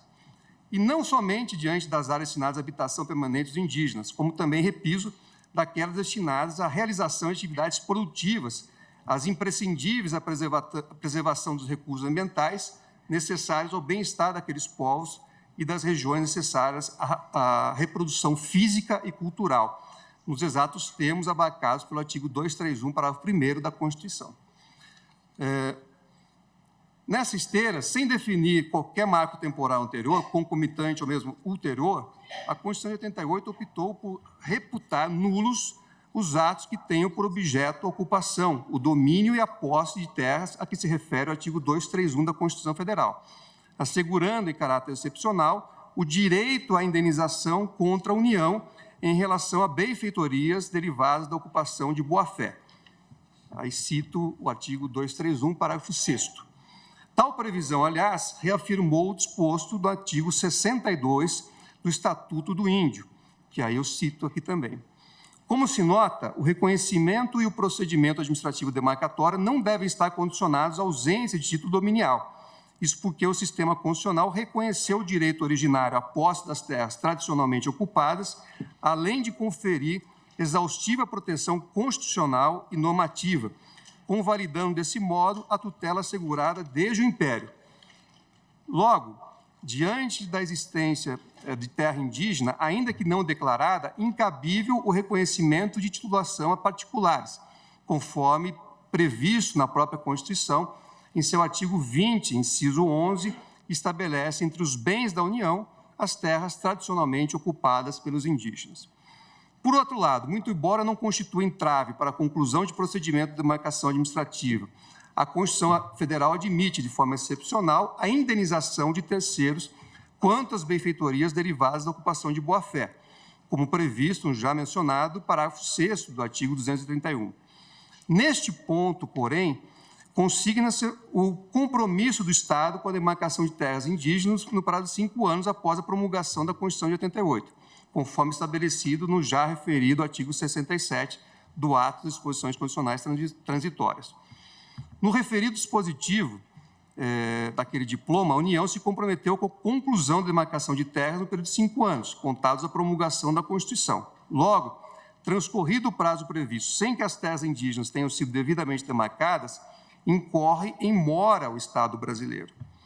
Considerando-se, portanto, o dever do Estado de promover a célere demarcação de áreas originárias dos povos indígenas, os procedimentos administrativos judiciais que tratam da demarcação devem receber regime de tramitação prioritária, conforme interpretação extensiva do artigo 5º, inciso 78 da Constituição. Ora, diante das inúmeras demarcações pendentes de conclusão administrativa ou judicial, mesmo o fim do prazo previsto no artigo 67 do Ato das Disposições Constitucionais Transitórias, há quase 30 anos, há que se primar pela celeridade e prioridade na tramitação dos processos de demarcação já em curso, como aqueles que sobrevenham. Portanto, acompanho nesse ponto o eminente relator, ministro Edson Fachin, quanto à racionalidade do cerne do seu voto, reafirmando que a escolha do Constituinte originário foi no sentido de que a proteção constitucional dos direitos originários sobre as terras tradicionalmente ocupadas pelas comunidades indígenas independe da existência de marco temporal em 5 de outubro de 1988. Ainda comungo do entendimento de Sua Excelência quanto ao direito à indenização das benfeitorias derivadas da ocupação de boa-fé, nos termos do artigo 231, parágrafo 6º da Constituição. Contudo, com todas as vênias, divirjo do eminente relator Edson Fachin em relação à análise de Sua Excelência sobre a extensão da indenização devida àqueles que, de boa-fé, receberam a titulação de áreas que serão alcançadas pelos procedimentos demarcatórios aqui tratados. A necessidade de demarcação de terras indígenas e eventual indenização por benfeitorias, nos moldes citados acima, não afasta a incidência de outros dispositivos constitucionais, como o artigo 37, parágrafo 6º. Nesse aspecto, estou de acordo com a indenização prevista pelo eminente ministro Edson Fachin, mas vou além. A interpretação sistemática da Constituição Federal permite aferir que a indenização não fica restrita às benfeitorias de boa-fé, previstas no artigo 231, parágrafo 6º. Consoante o artigo 37, parágrafo 6º da Constituição da República, é cabível a apuração de responsabilidade civil da administração pública pelos danos causados ao particular de boa-fé, em respeito ao princípio da proteção à confiança, desde que presente os seus requisitos, o que deverá ser aferido caso a caso diante das situações concretas. Entendo, por conseguinte, que é devida a indenização também em relação à terra nua, aqueles que, de boa-fé, receberam do poder público a titulação indevida de terras tradicionalmente ocupadas pelos indígenas. Cito aqui parecer juntado aos autos do eminente professor Daniel Sarmento, que também acolhe essa mesma linha. Sendo assim, a possibilidade de cabimento de indenização deve ser analisada caso a caso, após procedimento administrativo ou judicial, em detrimento do ente público que, por ações ou omissões, tenham promovido dano com a titulação originária incidente sobre a terra indígena. Isso porque, como já disse, deve-se admitir a responsabilização do poder público, inclusive dos demais entes federados, não se restringindo à União, quando tiverem eles incorrido em ato ilegal, promovendo a transferência de terras supostamente dominicais para particulares, com a consequente titulação sobre terras originariamente indígenas, gerando expectativa ao particular de boa-fé. Ao admitir-se a indenização de particulares não indígenas, nos casos em que evidenciada a responsabilidade civil do Estado, impõe-se ao ente público a obrigação de diligenciar adequadamente, em processos administrativos ou judiciais, atuando de forma eficiente, técnica e célere, preservando sempre a boa-fé de terceiros. Nesses casos, reforço que deve o Estado aparelhar-se adequadamente, de modo a garantir que os procedimentos sejam priorizados e sejam pautados sempre na legalidade e eficiência. Para tanto, deve-se exigir dos gestores públicos atuação com elevado grau de nível técnico, tanto nas demarcações quanto nas demais apurações de responsabilidade civil. Aliás, observo que o Decreto 1775, de 96, em seu artigo 2º, parágrafo 8º, já prevê a possibilidade de estados e municípios participarem do procedimento de demarcação de terras indígenas. Ao meu ver, essa participação deve se estender ao procedimento de apuração de responsabilidade civil do Estado, sempre que necessário, a fim de se garantir a proteção ao direito de todos os envolvidos. Portanto, a responsabilidade civil do Estado deve ser apurada individualmente e sem se restringir à União, já que é perfeitamente possível que outros entes públicos se responsabilizem e sejam responsabilizados por eventuais danos causados ao particular de boa-fé. Ao mesmo tempo em que a eficiência deve pautar a atuação administrativa, deve-se reconhecer como válida a utilização de ferramentas e mecanismos que viabilizem soluções extrajudiciais no plano da própria administração pública, priorizando-se a consensualidade e o diálogo colaborativo como forma de resolução dos conflitos, tendo em vista principalmente a complexidade dos casos em questão e a multiplicidade dos interesses envolvidos. Em situações complexas, o Estado juiz pode e deve transferir às partes a possibilidade de construção de uma solução pacificadora que preserve os interesses de todos os envolvidos e traga a segurança jurídica necessária à continuidade das atividades, negócios e usufruto dos bens envolvidos no conflito. À luz do artigo 3º, parágrafo 2º e 3º do Código de Processo Civil, é obrigação do Estado promover, sempre que possível, a solução consensual dos conflitos, bem assim dos juízes, advogados, defensores públicos, membros do Ministério Público, a estimular a conciliação e a mediação de outros métodos de solução consensual de conflitos, inclusive no curso de processo judicial. Além disso, a reforma da Lei de Introdução às Normas do Direito Brasileiro, concretizada pela Lei 13.655, de 2018, introduziu o artigo 26, que é um verdadeiro marco legal para acordos administrativos, estabelecendo duas possibilidades para a estipulação de acordos: a escolha de mecanismos alternativos de solução de controvérsias ou o acordo resolutivo da própria controvérsia. Importante mencionar nesse sentido que este Supremo Tribunal Federal, no âmbito do julgamento da DPF 828 do Distrito Federal, da relatoria do eminente ministro Luiz Roberto Barroso, decidiu, no final de 2022, pela instalação imediata de comissão de conflitos fundiários pelos tribunais de justiça e pelos tribunais regionais federais do país. O caso é paradigmático no sentido de se dar prioridade ao ferramental da autocomposição para a solução de conflitos que envolvem a posse e o domínio de terras. Descabe, porém, o debate acerca do cabimento de indenização em casos já pacificados, decorrentes de terras indígenas já declaradas e reconhecidas, naqueles incidentes sobre áreas que já estejam em posse dos povos indígenas ou cuja posse tradicional indígena seja comprovadamente concomitante à Constituição, sob o risco de causar grande insegurança jurídica e ressuscitar conflitos já apaziguados.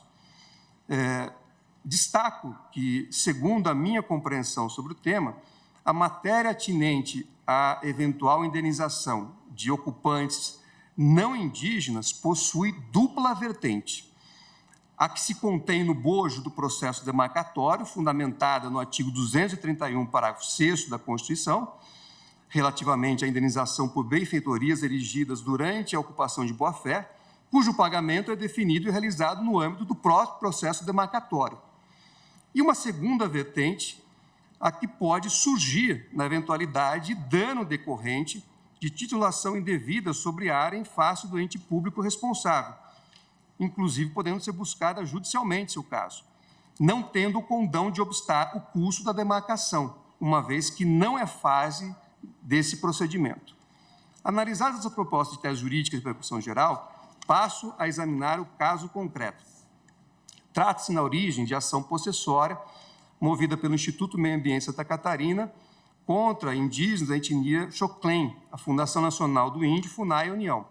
Alegou, em apertada síntese, ser legítima titular do imóvel matriculado sob o número 12.266 do Cartório de Registro de Imóveis da comarca de Itaiópolis, integrante da Reserva Biológica Estadual do Sassafrás, Unidade de Conservação Integrada, criada pelo Decreto 2.221, de 4 de fevereiro de 1977. O pedido foi julgado procedente na primeira instância e mantido pelo TRF da 4ª Região. Pois bem, o provimento do recurso é a medida que se impõe, de rigor, à luz do Estatuto Constitucional das Relações Possessórias da Tradição de Ocupação Indígena. Vejamos, em primeiro lugar, diferentemente do que foi alegado pela parte autora, a falta de conclusão de processo administrativo demarcatório não inviabiliza o reconhecimento da tradicionalidade da ocupação indígena sobre a área. Com efeito, para além do caráter meramente declaratório do processo administrativo de demarcação, a Portaria 1128/2003 do Ministério da Justiça, ancorada em estudo antropológico de identificação, declarou que a área objeto da disputa possessória é tradicionalmente ocupada pela comunidade indígena Xoclen. É o que basta, portanto, para o reconhecimento possessório dos indígenas. Rememoro, uma vez mais, que são nulos e extintos, não produzindo efeitos jurídicos, os atos que tenham por objeto a ocupação, o domínio e a posse das terras a que se refere esse artigo, ou a exploração de riquezas naturais do solo, dos rios, dos lagos nelas existentes, ressalvado o relevante interesse público da União, conforme disposto no parágrafo 6º do artigo 231 da Constituição.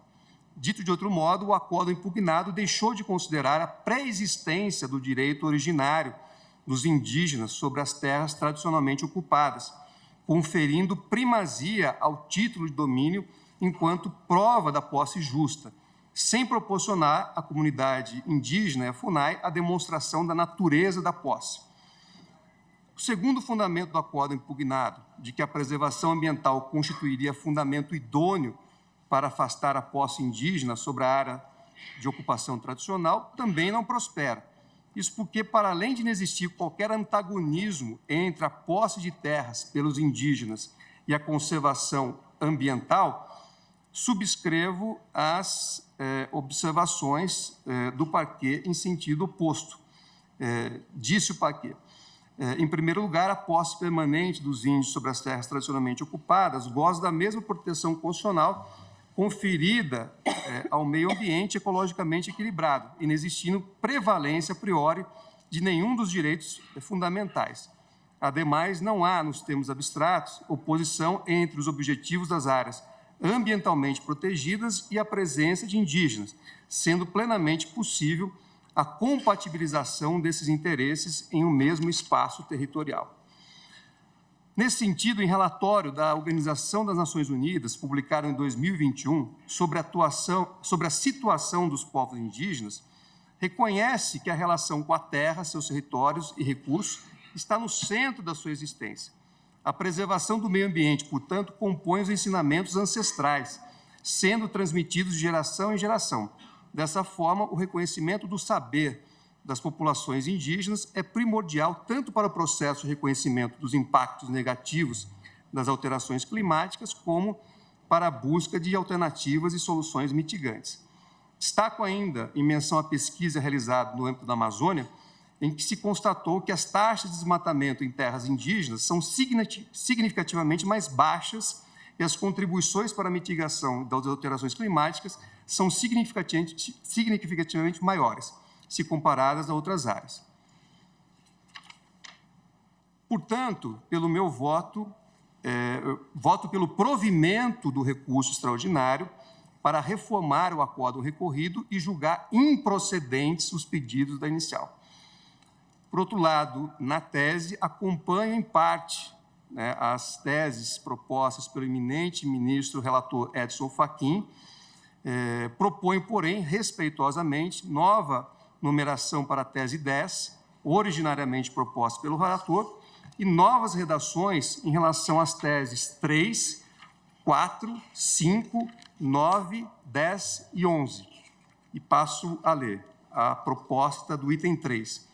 A proteção constitucional aos direitos originários sobre as terras que tradicionalmente ocupam independe da existência de um marco temporal em 5 de outubro de 1988 ou da configuração do renitente esbulho, como conflito físico ou controvérsia judicial ao tempo da promulgação da Constituição, uma vez que não há, no texto constitucional, base para o estabelecimento de qualquer marco temporal. Perdoe-me, uma pequena interrupção. Então, com relação a esse item, está acompanhando o ministro Alexandre. Isso, exatamente. Obrigada. Item 4. Existindo posse tradicional indígena ao tempo da promulgação da Constituição de 1988, o regime de indenização respeitará dupla vertente, conciliando o disposto no artigo 231, parágrafo 6º, com o artigo 37, parágrafo 6º, ambos da Constituição de 1988. Então, aqui é uma proposta um pouco diferente do eminente ministro Alexandre de Moraes. Aqui, 9. Isso. Item 5. O laudo antropológico realizado nos termos do decreto 1775 é um dos elementos fundamentais para a demonstração da tradicionalidade da ocupação de terras indígenas. Item 9. Assiste ao particular não indígena o direito à indenização pelas benfeitorias decorrentes da ocupação de boa-fé e pelo valor da terra nua, consoante o regime de responsabilidade civil da administração pública por eventual dano causado pelos entes federados e pela União em decorrência da titulação de terras tradicionalmente ocupadas após procedimento administrativo ou judicial, admitida a autocomposição. Item 10. A aferição da indenização ao particular não indígena dá-se-á por meio de procedimento judicial ou extrajudicial, nos quais serão verificadas a boa-fé do particular e a responsabilidade civil do ente público, não sendo possível a aferição da indenização no mesmo procedimento de demarcação. Item 11. Descabe indenização em casos já pacificados, decorrentes de terras indígenas já reconhecidas e declaradas em procedimento demarcatório. Item 12. A compatibilidade entre a ocupação tradicional das terras indígenas e a tutela constitucional do meio ambiente. Esse é o meu voto, senhora presidente. Agradeço a Vossa Excelência e suspendo a sessão pelo prazo regimental.